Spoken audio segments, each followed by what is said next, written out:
Hi friends, Tracy here from the Sewing Channel. Welcome back, and if you're new here, welcome. Today we're going to invert stars, rainbow stars. You can do this scrappy with crumbs, just like we did in the last video. This is one that I did in crumbs right here. You just take the low volume fabrics or the different whites that you have, and you piece them all together in a scrappy crumb sheet of fabric, just like in the last video. If you missed that video, go ahead, click the link in the top right hand corner here, and you'll be all caught up.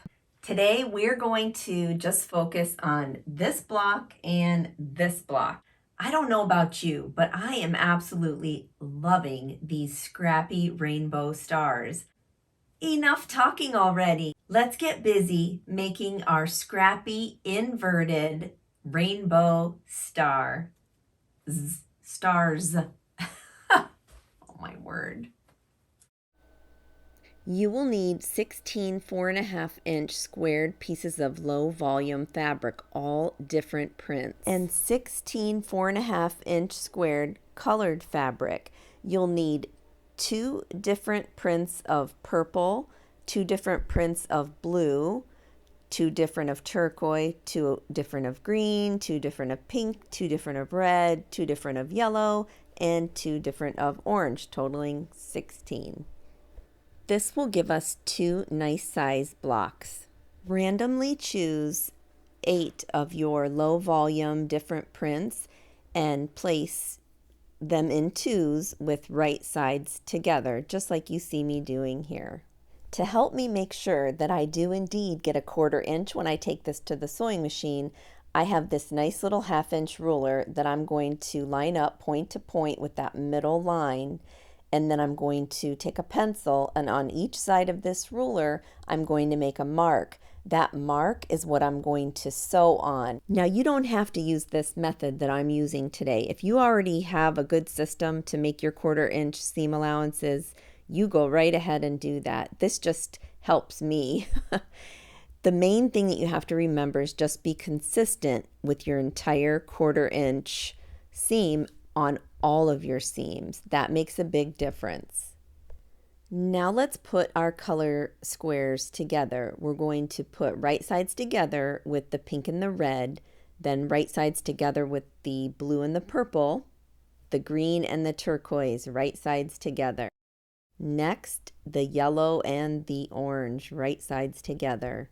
Now we'll take all the colors that are left and all of the low volume different prints that are left and lay them right sides together, each and every one. You should end up with 16 sets of 2. Now onto the sewing machine. All those pencil marks that I made, I'm going to sew down one side, following that pencil mark, and then sew up the other side, following that pencil mark yet again. Now you're going to do this to all sets of 2 that you just made. I didn't show you on video, but I did piece all of the 16 squares consecutively, one right after another, down one side and then up the other side, and then I cut my threads after that. Once you've sewn all 16 pieces up one side and down the other side, you're going to either take your scissors or your rotary cutter and you're going to make a slice right up the middle. Now, I eyeballed this with the scissors, but then I did end up grabbing my ruler and my rotary cutter to cut the rest, and it gave it a really nice slice right from point to point. After you've cut all 16 pieces from point to point, you're going to separate them each into 2 separate piles, 32 pieces altogether, and 16 in one pile and 16 in the other. Take note that each separate pile is going to be the mirror image of each other. So you're going to have 2 sets of piles, and they're both identical piles. Now we're going to open all of our seams in the back and we're going to press them flat. And then we're going to go ahead and lay our wood clapper on top of it, and that will help us keep our seams all nice and flat. You do not have to open your seams like I am and pressing them that way. You can press your seams to one side if you like. It's totally up to you. However, I do find opening up the seams and using the wood clapper with the heat makes for a really nice flat block. But again, it's totally up to you. After you're done pressing everything, this is what you should have so far. 2 mirrored image piles of each other. Now we're going to square up each of those blocks to 4 inches. To make sure that our 4-inch blocks are perfectly cut and squared, we're going to use a clear ruler with a diagonal line on it. Make sure you line up that black line that's on the ruler with the seam where the 2 fabrics meet in the center, right there. And then you're going to square up the edges and cut it down to exactly 4 inches. You shouldn't have much waste. And there it is, a perfect little 4-inch block. Now do all the pieces. This is the part in the process where I start to get really excited about the blocks coming all together. Lay out all of your blocks just like you see how mine have been laid out here, being sure that all of the colors are in the right spot and all of the seams are lined up and going in the right direction. You can see here I haven't sewn anything together yet. Everything is just set up so I can visually see how everything's going to be laid out. You don't have to follow my color combination either. You can do whatever you want. Now it's time to sew everything together. I'm going to sew all 4 of these squares in each section together.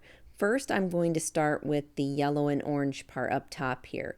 I'm going to fold that over and sew right down that seam allowance. And then that second one too, I'm going to fold it over and sew right down a 1/4 inch seam allowance there. Once I sew all those 2 sets together, then I'm going to flip that top set down on the second set, and that's going to give me that 4 patch that I just talked about. Okay, let's head on over to the sewing machine. I like to lay everything out next to my sewing machine so that way I don't accidentally sew one square to a square that shouldn't be sewn together. Trust me, I've done it before, so I know. So I have to really try to keep all my stuff nice and neat and organized. Otherwise, I'll be sewing craziness together. After every seam you sew, we're going to go ahead and iron the seam allowance open, press it real good, and then we're going to put the wood clapper on it. I only recently started using the wood clapper to help keep my seams nice and flat. But I must tell you, I really do like it. It does make a huge difference. I mean, who would have thought? It's one of those things that you don't know that you need until you use it, and then you definitely know, hey, I need that. There will be links in the description box below this video on where you can find your own wooden clapper, and it'll have all the information about my iron and everything. Everything's looking good. Now we're going to sew that top orange piece to the yellow and white piece. So you're just going to flop it down onto each other, and then you're going to match those seams, the center seam there. And they're both should be open, so it shouldn't be hard to line them up nice and good there. And then we're going to sew the 1/4 inch seam allowance straight down that way. And then we're going to grab the next set and do the same to those. Looking good. It's all sewn up. Don't forget, be sure to open up that seam allowance, and then we're going to iron it flat, and we're going to use the clapper again. This is what you should have so far, 4 really big blocks.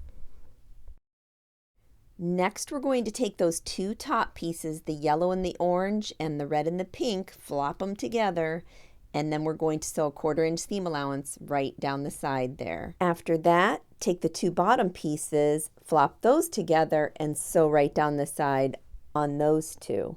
Now we have a top and a bottom, and we're going to sew those 2 together. But first, let me show you the back just so you can see everything is nice and open. Once you have everything turned back around, go ahead and flop the top down onto the bottom, and we're going to line up all of those seams, paying special attention to the center seam. Now you can clip or pin your two pieces together if you like. I'm demonstrating it here on the two side seams. I am going to sew this differently than most that I've seen. What we're going to do is start about an inch or so away from the center seam on either side, it doesn't matter. And then we're going to sew over that middle point seam area and then go all the way down. This is what that step looks like after I have sewn it right there in the center and then downward.